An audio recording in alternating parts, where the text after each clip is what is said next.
Hi, everyone. Thanks so much for joining us today. I'm very excited to have with us today Rob A. Gentile.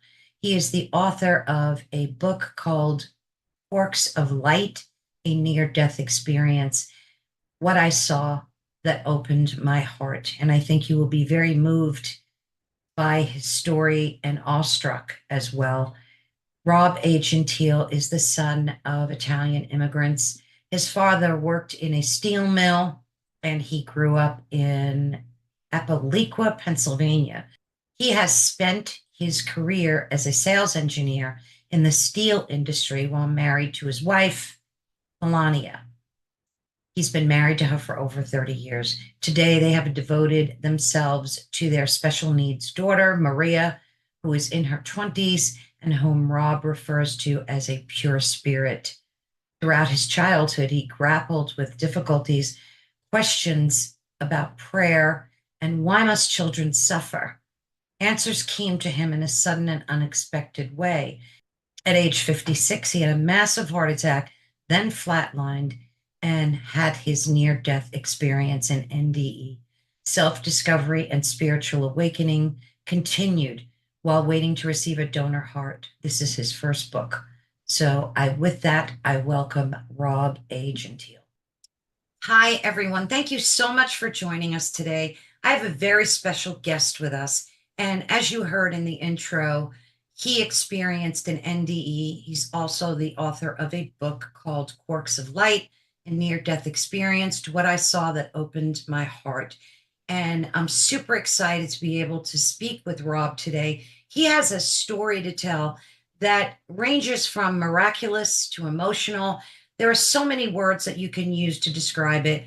And he's here today to tell his story. Rob, thank you so much for joining us. I'm blessed and very honored to have you with us today. Thank you for the lovely intro, Carol, and I appreciate it. So as I explained, I did a little intro kind of explaining to folks who you are, a little bit about your background. But if you can delve into that a little bit more, tell folks like why we're here today, what you experienced, and let's just go over real quickly what an NDE is for folks that don't really know. That's a great question, Carol Ann, because a lot of people, they really don't. This NDE thing is starting to go around. So I'm the last person in the world that ever would have thought of having an NDE, which is a near-death experience. So just a little bit about me. I was born and raised in a very small steel mill town in Aliquippa, Pennsylvania. And my parents were Italian immigrants. They both immigrated from Italy. My grandfather went into the steel mill. My father went into the steel mill. I went into the steel mill, my three brothers. And that's where my life had begun. So fast forward, I actually remained in the steel industry. I worked myself out of the steel mill and got into kind of like the sales engineer portion of selling steel. Got hired by a company back then, and they transferred me all around the country. Now I live in the Charlotte, North Carolina area. But what happened to me was at age 56 years old, and ironically, I had gone back to Pittsburgh for this operation. When I was younger, I was involved in a lot of sports, martial arts, things like that. And I had these bone spurs on my neck that were pinching my nerves. And, my wife's a pharmacist, and she said, look, the last thing you want to do is have traditional surgery where they cut open the back of your neck and then they fuse your discs together and you have, you're in pain the rest of your life. So there's a very famous Korean doctor in Pittsburgh that actually developed his own method of going in through the front of the neck. They cut you and they move the esophagus aside and they go in and they drill out these spurs, which are nothing but calcium deposits on your neck that are pinching your nerves. So very simple surgery. I was only in the hospital one night and they send you home. But what had happened to me was just a fluke. 4 days later, back in North Carolina in my bed, what my doctors know now is I threw a blood clot. And that blood clot went right into my widowmaker, which is the left side of the heart, the LAD. And at the time, of course, who knew what was going on? So as you can imagine, it's about 11 p.m. at night. And I have one child, my daughter Maria. She's special needs. She can't walk, talk, feed herself. She has a seizure disorder. So at 11 o'clock at night, there are these horrible screams in the house. And my wife jumps out of bed and, runs down the hall and thinks it's Maria. And when she realizes it isn't, she comes back into our room and flips on the light. And there I am, laying in bed, thrashing and screaming in pain. And I said to my wife, Melanie, I've never felt a pain like this in my life. And it was in my neck. And that's the last thing I said. I passed out from the pain. And my wife called 911, and thank God they got there very, very quickly. And I only live like 3 miles from the hospital. So she calls a neighbor to come in and watch Maria, and they're rushing me to the hospital. And the EMT knows I'm having a heart attack. He just doesn't know how bad it is. So they get me into the ER, they rush me into a room, and whatever medicines, they probably blood thinners, nitroglycerin, I don't know. They gave me something to stabilize me because now it's about 11:30, 12 o'clock at night, and the cardiologist was not in the hospital. Cardiologist was on call. So it's my wife and a nurse in the room, and the nurse says to my wife, it looks like he's stable, so we're fine until the cardiologist gets there. And Carol Ann, as soon as the nurse said that, my wife said it was like a scene from the movie The Exorcist.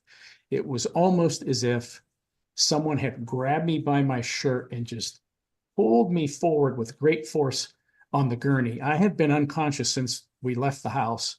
My eyes were closed, and there I was. All of a sudden, I sprang forward on the gurney. My eyes popped wide open, and I screamed out the name Frosty. And I screamed out the name Frosty, and I collapsed backwards on the gurney, and boom, the monitor went flat. I flatlined.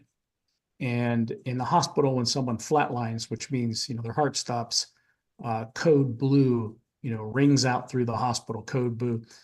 And in rushes a doctor with a team, and they began to try to resuscitate me.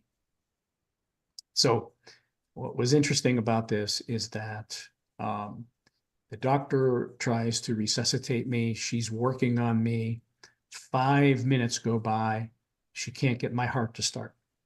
So they continue to paddle shock me. She starts to do vigorous sternal rubs. I'm not coming back. 10 minutes go by.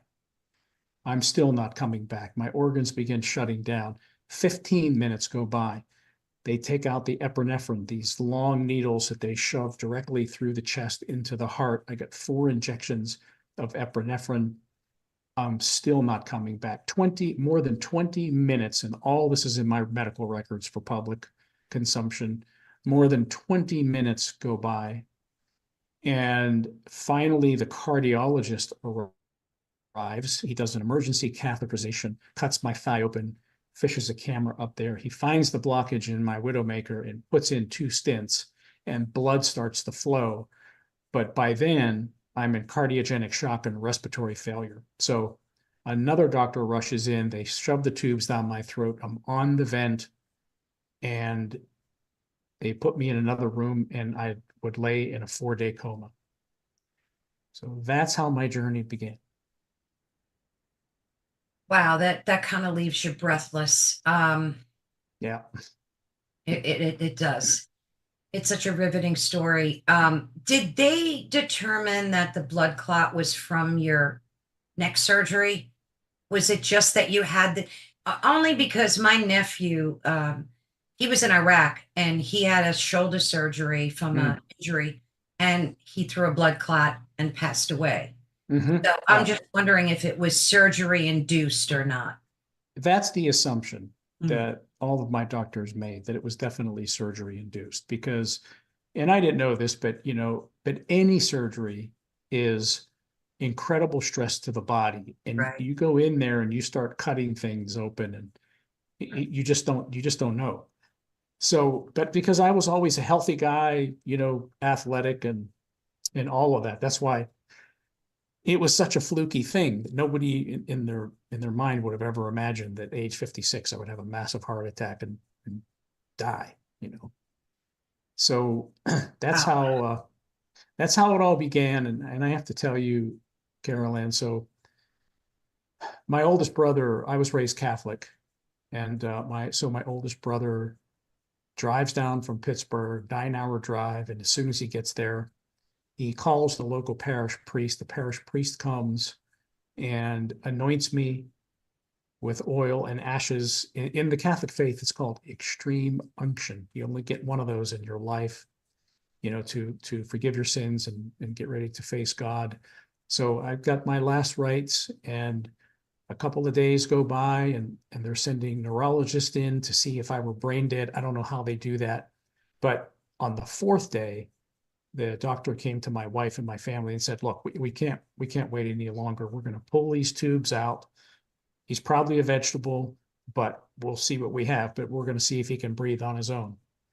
So obviously I did. That was a very, very traumatic experience, because as they started to take those tubes out, I became aware of what was going. I didn't know that I had a heart attack, and I'd been in a coma for 4 days. All I Right. knew was that I was suffocating, you know, and I'm screaming at the nurse that, hey, you know, suction me, I'm suffocating.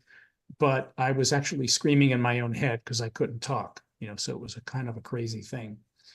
But what's incredible about this is that when I'm in recovery, my wife was the first one to come into the room.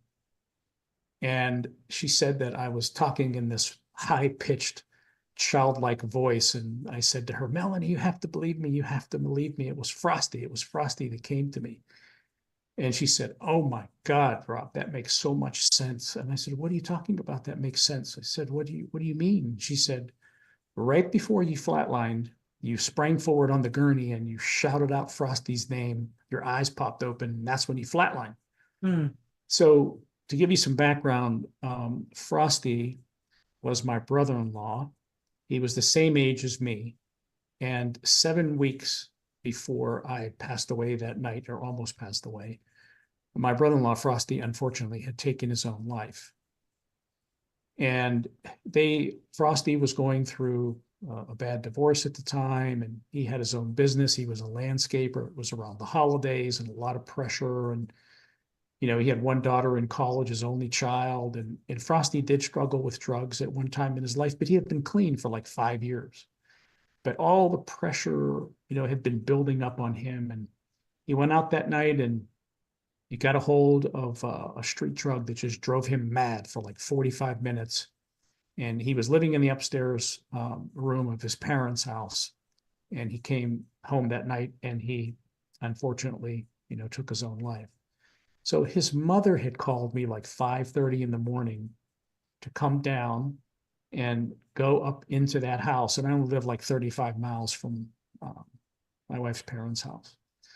So, you know, Caroline, it was strange because I went up into that room 7 times and picked through a rather gruesome scene. They wanted me to try to find a note or a journal or something as to why Frosty, you know, had done that. And on the seventh time upstairs, I did find a journal, which I had given to the family. So, but back to my wife in the, you know, in the hospital. And so when I told her that it was Frosty, she said, you know, tell me exactly what Frosty said to you. And Frosty said to me, I made a big mess of things, and you have to go back and help clean things up. But tell my parents I'm in a good place. And she said, oh my God, yes, that's exactly what my brother would have said. He was always making a mess of things. And, you know, for me, so this was the first spiritual kind of awakening that I had ever had in my life. And it was a huge paradigm shift in my belief system, because being raised Catholic, and I know they've changed the rules now, Mhm. but when I grew up, you know, taking one's life was considered a mortal sin. You were condemned to hell. There was no pass go. And so, you know, laying there in bed, you're thinking, I don't think that a loving God would ever condemn someone for such a complicated, act, particularly someone who was under the influence of drugs or alcohol or mental problems or whatever it is. And oh, by the way, Frosty told me he was in a good place. That I don't think hell is, if there is one, I is a good place. So that was my first big, you know, awakening paradigm shift in my beliefs, which was tremendously freeing to me. yes. Um, and the second thing that happened, which was really beautiful, is on the second day out of coming out of coma, I was laying in my bed, and for the first few days, my arms were completely paralyzed. I couldn't even scratch my nose. And this beautiful Indian woman comes into my room in her, in her whites, and she sits down beside me, pulls up a chair, and she knew my arms were paralyzed, and she put her hand on mine, and she introduced herself, and she said, "Rob, I'm Dr. Patel, and I am the doctor that wouldn't give up on you that night." And she started to get very emotional about how many times she lost me. And, she should have called it like 5 minutes into, Mm-hmm. into my flat line, but she refused to give up on me. And what was curious is that she got very personal all of a sudden, which I found was odd, just laying there paralyzed and listening. She began to talk about her father. And she said, I'm Hindu, and I've always had a very strong faith and spiritual life. And I was very close to my father. He helped me through medical school, and we can almost read each other's minds. And she said, all he lived for was to see my first child born. I was pregnant with my first child, and he just could not wait to see my son's face. Mm. And 6 months before my son was born, he had an aneurysm and died suddenly. Oh, And she said, I've been really bitter about that, and I've lost my spirituality, and I've been, kind of closed off to that now. But she said, seeing you here alive, which you shouldn't be, gives me hope that maybe, just maybe, there is something else out there. wow. And, you know, in that moment, it struck me. Another male spirit had entered the room when Dr. Patel was working on me for those 20 minutes. And I kept on hearing the same voice over and over again say, keep working on him. Don't give up. You can save him. Keep working on him. Don't give up. You can save him. And it was like this puzzle unscrambled. And all of a sudden, it struck me. It was Dr. Patel's father speaking to her through me, encouraging her to continue to keep working on me. And, I didn't have the courage to tell her that that happened, because I thought, hey, this woman's going to think I'm crazy. I just met this woman. So it wasn't until a year later when I went back to the hospital to interview her and the other two doctors, Dr. Bajwa, who was the cardiologist, and Dr. Carson, who was the one that intubated me. I went back to the hospital and interviewed them for my book. And that's when I told her. And, it changed her life too, because now she knows that her father really has never left her. And, Carol Ann, when we think about things like that, what it's taught me is that these things really shouldn't be a surprise to anyone, because we are spiritual beings first, having this human experience. And, why would it be so surprising that, someone's spirit would come to you, particularly a loved one that was that close to you in time of need? So that was the first part of my experience. That's incredible. Like I said to you earlier when we were talking, I've heard so many NDE stories, and yours just got to my heart somehow. I can't quite explain it, but it just, like, when you feel the presence of the Holy Ghost and you get the chills. It's kind of like that. And I think Yeah. it especially moved me because, just a quick note, I lost my husband of 47 years 3 years ago. I'm sorry to hear And that. thank you. And I felt that, like, I was cheated out of course, Yeah, the rest of my life with sure. him. But the thing that disturbed me the most was, we had a pact, and we would always say, whoever passes away first, you have to give me a sign. Like, I don't care if you show up as a ghost, like do whatever you need to do. And that didn't happen for me. And when I hear your story and stories like yours, it kind of gives me more because Jesus is my Lord and Savior. I'm very much a believer. So am I. Yeah, thank the Lord. And I just feel maybe he's in a good place and like a resting place and he's doing okay and maybe he just can't come to me. It's just not meant to be, but it's really very an emotional thing to go through. Yes, yes. Well, and I could tell you that here's one of the things that I've learned in my on my journey is that our spiritual eyes are really dumbed down by everything that's going on around us in Right. the world these days. I mean, we are so overwhelmed. We're so overwhelmed with social media, with the world's on fire right now with Yeah. all the things that are going on in the world. We're so busy. You go through a grief period. You may still be in grief. I'm sure you are to some Yes. degree, but all of those things close us down when there may have been times when he was trying to show Mm, up.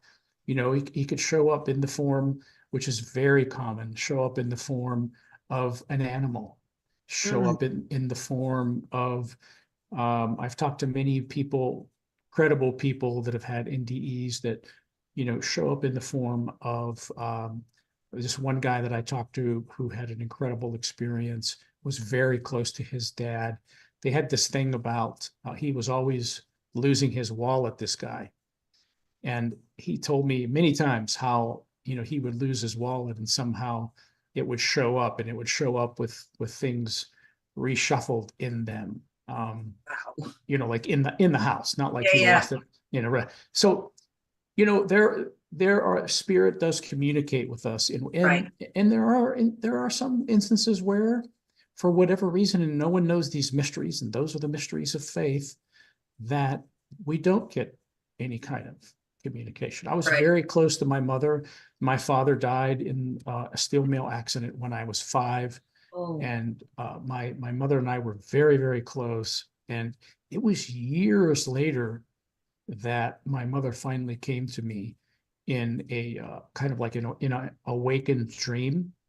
But holding my daughter Maria while she was having seizures, I used to get very angry. I used to, cry out at my mother and say, "Hey, you're in the spiritual realm now. Why can't you help us?" So I understand your frustration. Yeah. and in your book, you detail so much, and this is just the beginning of your story. It's so impactful. What else happened to you? So I don't want folks to think that that was like the Mm. whole experience. It was not. It was just a small part of it. Yeah. I highly recommend people read your book. It's just once you start reading it, you just can't stop. Like that's what happened to me. I just sat here and was riveted. I couldn't just stop reading. Let's talk about, you mentioned the orb in the very early stages of your book, this orb that you saw. I think you were 5 in your crib, you said, right? Yes. Yes. Let's talk about that for a minute because that to me, I found that very curious Mm. that you would remember that too in such great detail. Maybe you can just go through that a little bit and explain what I'm talking about. Sure. And I think, that's something that I'm rarely asked, but yet when someone reads the whole book, all of that comes, and I'm not going to spoil anything for anyone who wants to read the book, but it all comes full circle in the end, as you know. So, that orb came to me, and to go back, because this isn't even in the book, when my father was injured in the mill, he had been knocked off of a platform and fell on his back on a hot steel billet, and his kidneys were crushed. Back then, there was no dialysis, so he was sick for years and years and years. So my mother went to the doctor and said, "Hey, my husband is so depressed. What can I do to help him?" And he said, "Look, I've never known anyone to love children as much as your husband. You need to have another child. It'll it'll break him out of his depression." So I was kind of born as a toy, to bring my father joy and help him out of this depression. So what happened is that, and there are times when I wake up now and think, what is the meaning? Because it's had multiple meanings to me throughout my life.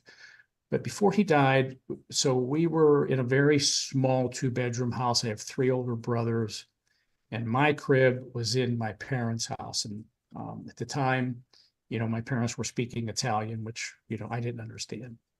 And I was lying in my crib one night, and I don't know if this was a sign from the Holy Spirit to give me strength to hold on, because my father was getting ready to pass. And many times I've thought about that. But there I was lying on my back with my hands to my side, my favorite sleeping position. And here comes this white, glowing, pulsating orb that came down. I saw it starting to seep through the ceiling, and it started to just flow back and forth very, very slowly.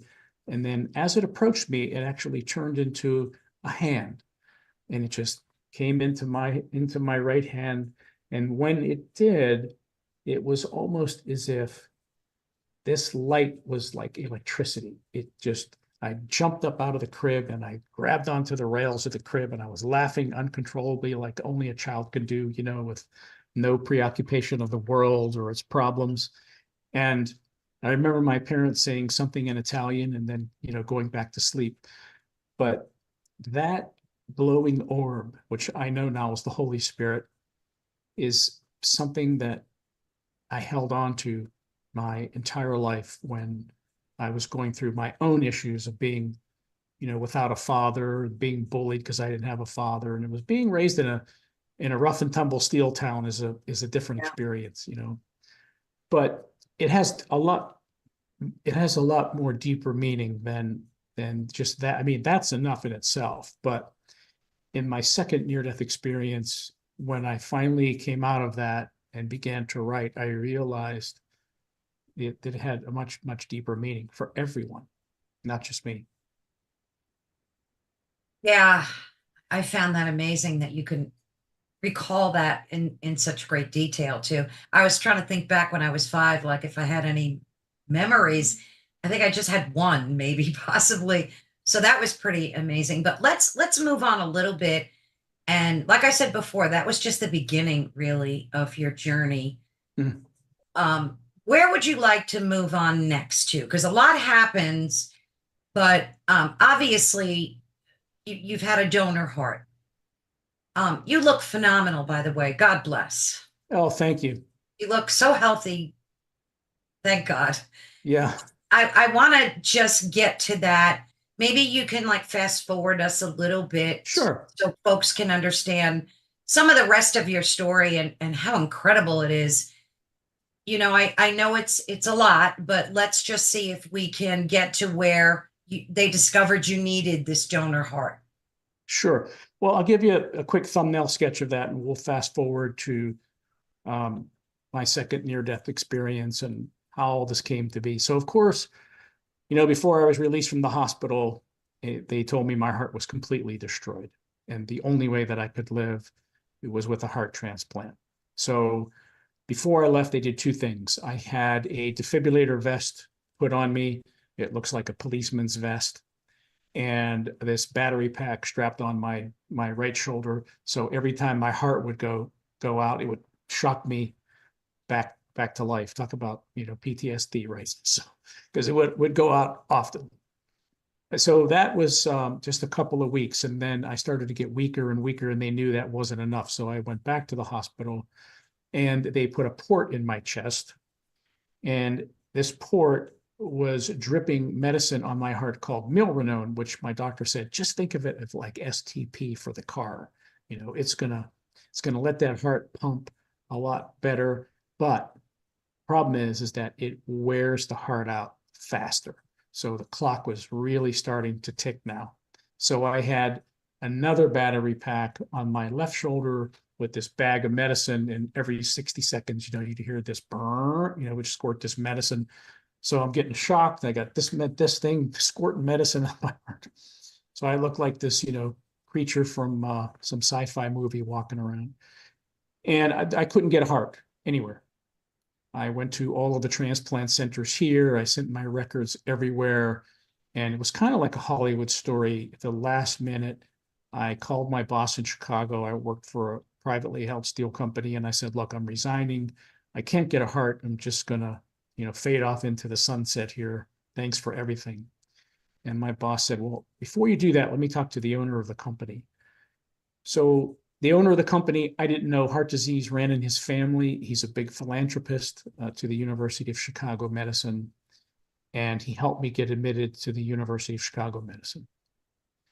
So finally, after 3 months, I finally got admitted to the University of Chicago Medicine to be evaluated for heart transplant. Now, there's a lot of things that you have to go through and that can prevent you from getting a heart transplant. And of course, the list is, even to this day, very, very, very long. Only a small percentage of people that need a heart get one. So what happened is that it was almost 6 months had gone by. They found another issue in me that I didn't even know that I had that disqualified me from getting a heart. So there I was. I weigh about 174 pounds. I had atrophied down to like 132 pounds. I was just this yellow-green skeleton with a child's voice, unrecognizable. And when my doctor came in, who I had a very good relationship with, and he said, Rob, I'm sorry, we found this in you. The government won't let us give you a heart. So I had called my wife and I told her what happened. And Carol Ann, this is really an incredible example of the power of negativity.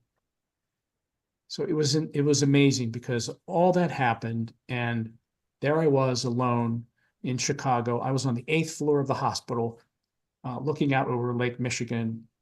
And, Lake Michigan's like an ocean, just incredible how big it is.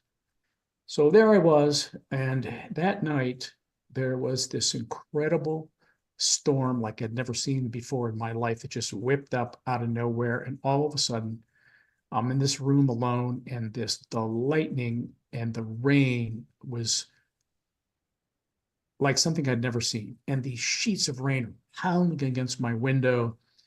And as you can imagine, I started to go down this path of negative thinking. And it was really ugly. Things like, you have no value, you never found your purpose, you've never made anything of your life, now you're going to die, here you are. And every mistake that I'd ever made in my life, things that I've been ashamed of. There are times when I prayed for my daughter to die because I was tired of seeing her suffer. Very, very personal, deep things that had come up. And it was almost as if you could call him Satan, call it whatever you want, but there was this dark entity in the room. It was just baiting me, reminding me of all these things and to weaken my spirit. And it was working. And it was in that moment that I guess I just worked myself up into an anxiety attack. My heart just started pounding out of my chest. I was sweating profusely. And then my heart went into tachycardia. And I can hear the alarm on the bed go off. And that's when I cried out and I just said, do with me what you will, tired of fighting. And it was in that moment that I was taken up into a place that I call in the book the ethereal, because it was kind of like this in-between place. And it kind of looks like your screen back there, your background screen. And I remember there I was in this moment, and I found myself standing in the middle of nowhere. And I could see myself down in my green hospital gown in my bed, dying with all these machines hooked up to me. But at the same time, I could see myself standing in the middle of nowhere with the same green hospital gown on, healthy. And I thought, how is this possible? What can be going on here? And I wasn't on any drugs that could give me a hallucination or anything. And I remember thinking, standing there in the middle of nowhere, hey, if this is, heaven or whatever this place is, how come my parents aren't coming to greet me? I remember being very disappointed standing there. I didn't see Jesus Christ. There were no angels. I didn't hear any music. It was just me standing in the middle of nowhere. But then it almost as clear as I'm talking to you, but their communication, by the way, wasn't something that you could hear. It was more of, it was like telepathy and synchronicity at the same time. And all of a sudden, these things began to be impressed on my spirit. I could hear as clear as I'm talking to you. This is the foundation for everything.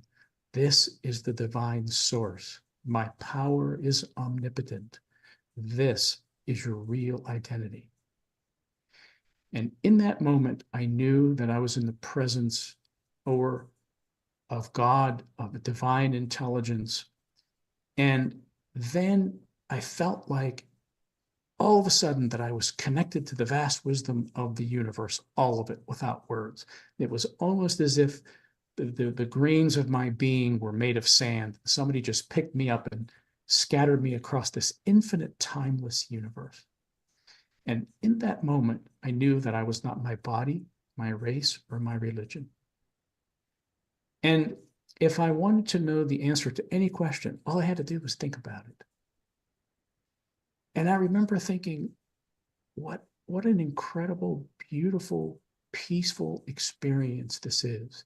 Just standing there, connected to the infinite wisdom of God, and not to be afraid of anything. And it was in that moment that I saw and became part of this beautiful web made of twinkling lights that were all woven together. And we all remember what a neuron looks like from science class. It has a nucleus and it has tentacles and dendrites, and they weave together. And it was shown to me that inside each one of those little nucleuses was this spark or quark of light. And it was shown to me that these quarks, and some physicists call them photons, these quarks combine, because there are several of them, they combine to create infinite possibilities in the universe. They could become a tree, a person, a dog, a planet, a solar system, a brain. It doesn't matter. And each one of those little nucleuses represented the life of a human being. And there I was, connected to everything. And this tapestry of lights just seemed to extend into infinity and hang on the ceiling of the universe. And I became part of that tapestry.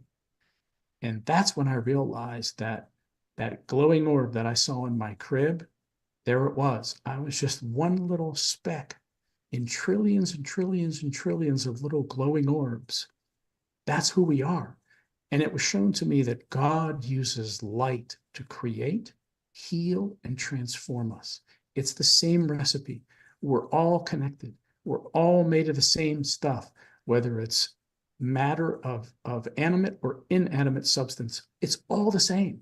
We just manifest differently. And when I was there connected to everything, I thought, if I hurt myself, I hurt everything connected to me. But if I love, the light will spread. And in that moment, when I had that realization, there it was. I had the most profound experience that has changed my life forever. There was my daughter, Maria. There she was, standing there. She came out of that web.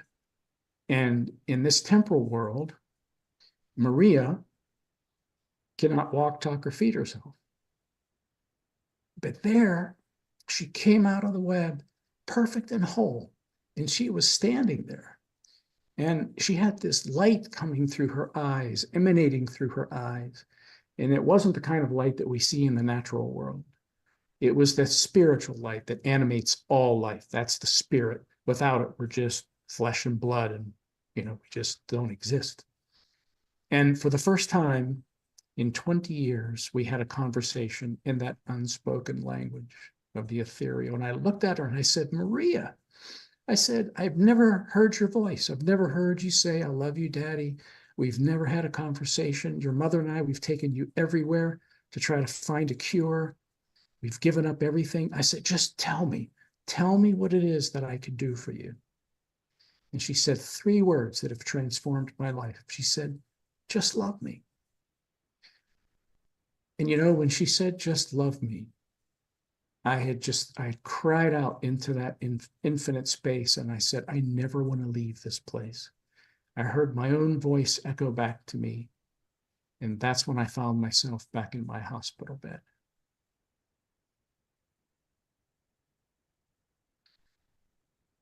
Absolutely amazing.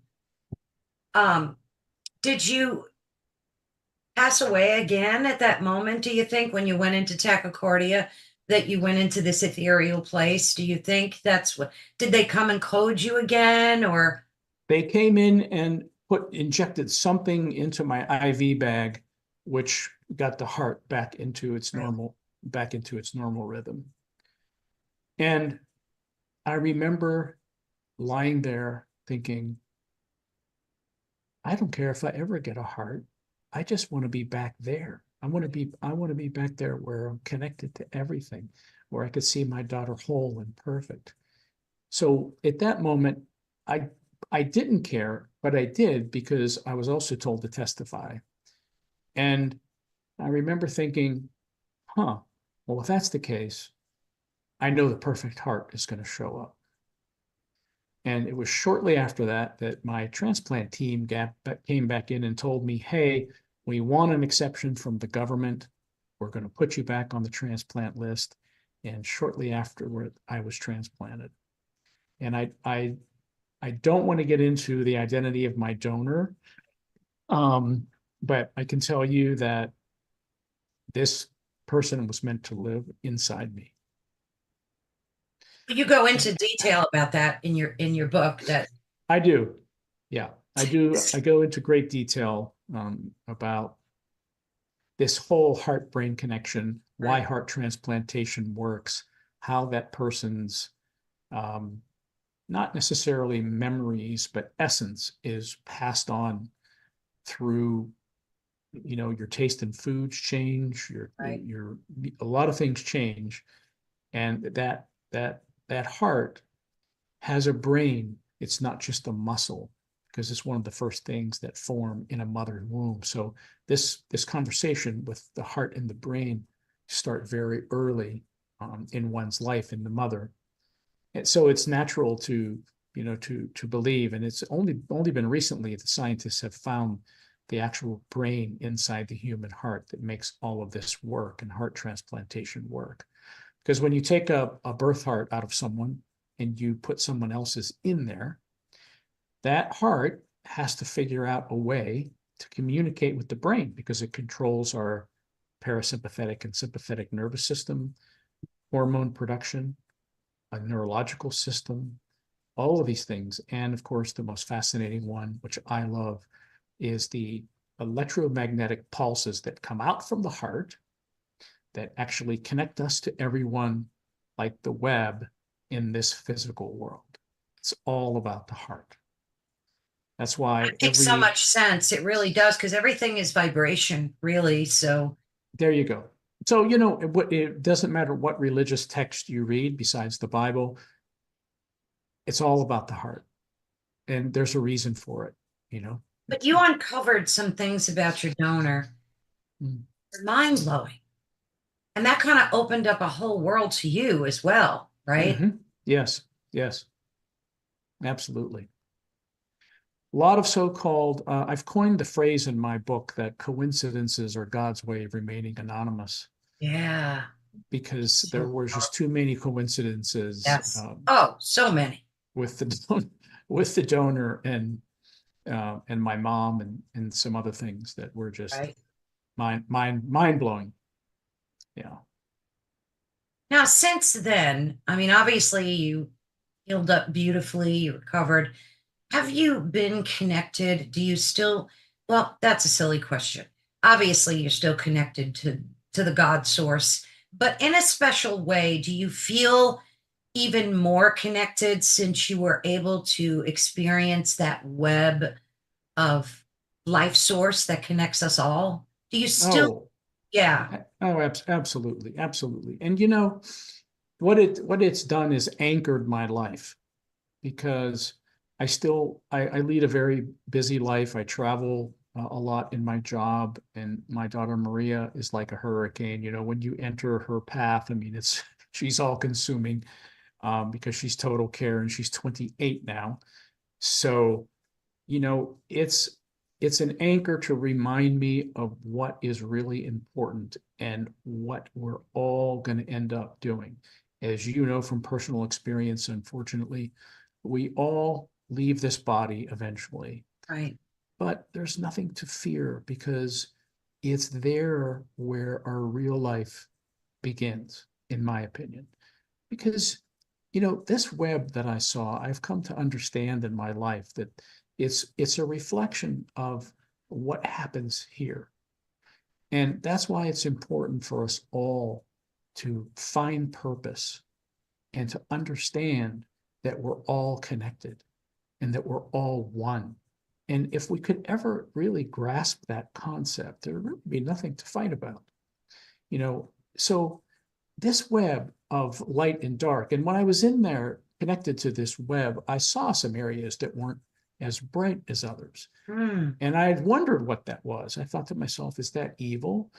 But I came to understand that it was where people were not allowing this divine love and light of the Creator to come through them.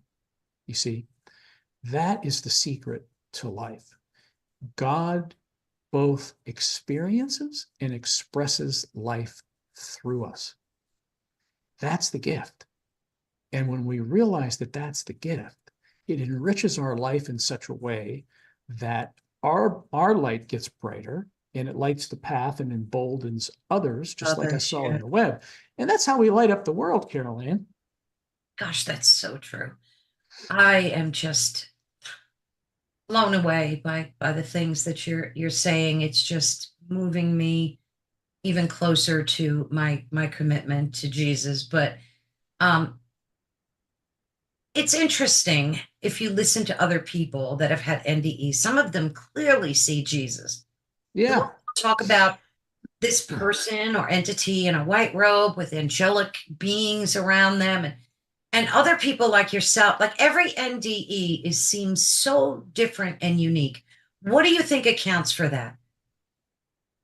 Well, I think that the Lord chooses to give people the information that they can best express.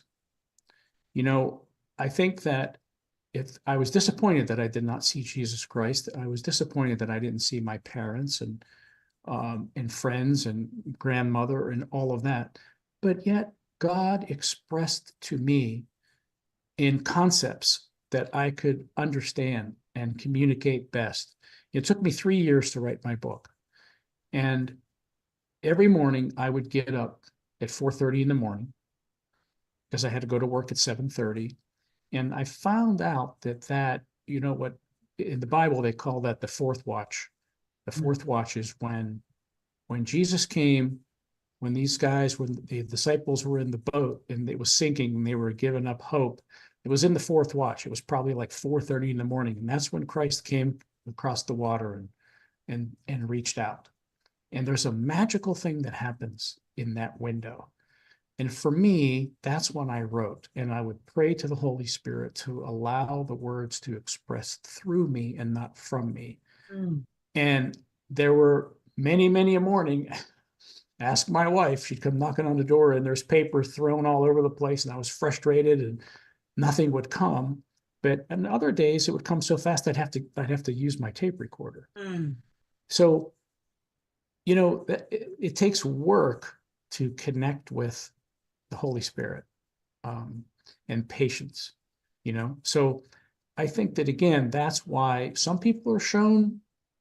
I'm jealous. Some people got to see Jesus Right. with angels, but instead I was shown concepts. That's the only way I can answer But it. that concept in and of itself makes so much sense. Like, because as you're explaining it, I'm visualizing it, and Yeah. it just hits home. It makes so much sense. Yeah. Yeah. See, and I'm sure that I was given that because, I would be able to express it better than, Right. being stunned by seeing Jesus, and okay, Right. what else is there to talk about? Yeah, yeah. Boy, oh boy. So, um, where are you now? Like health wise, what are your plans moving forward? Clearly, you went back to work, right? Like, tell us where you're at right now and what's happening in your life. Yeah, well, I appreciate you being interested. Yes, I'm 8 years out from transplant. I've never once had an infection or a rejection. Um, this person just loves living here, and I love it, and expresses through me at times that continue to surprise me.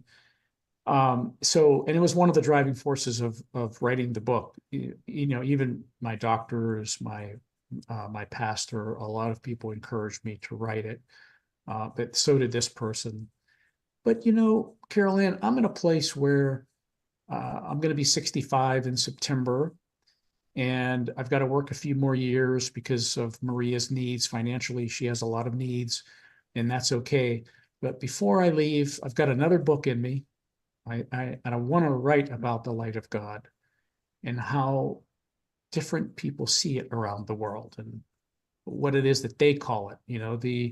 The native Indians called it something different than we did, and the Jewish faith calls it something different, and there are other indigenous people call it something that they all know what it is, but they know that feeling, that light. They know what it is to feel something different, but a lot of people don't know what to call it. And I want to kind of get in between those cracks and open things up a little bit, because I'm all about unity. So I continue to journal and think about this book that I would like to finish before I leave this earth, and continue to do the best I can for Maria and others. I've become so much of an empath since all of this has happened. Have You you? know, I could feel people's pain, and I just try to help where I can. So this it's a very enriching part of my life. It's something that, like I said, at 56 years old, I dropped dead, and who would have thunk it? I had other plans. I think that your new book sounds very timely too, because as you see what we're going through globally, um, Yeah, it's a mess. But at the same time, there's so many people that are rebaptizing and coming to Christ, and that's right. there's an awakening that's happening on the planet that's absolutely beautiful. There So is. I think that, boy, I can't wait for you to write that book. We're going to have to meet up again when you do. Well, that would be awesome. Yeah, that would be I love awesome. your story. It's so, I'm not often left speechless because I love to talk, but I, when I finished reading your book, I literally sat here for a few minutes and just had cried because it was so moving in so many ways. And I highly recommend folks read it. I think it's a game changer for the way that you think about things and you think about every day. You wake up differently after Yeah. reading it. You just do. I did. It's just your whole story is incredible and it's a miracle. And I'm so honored to cross paths with you. Oh, well, thank you so much. It has been a wonderful conversation.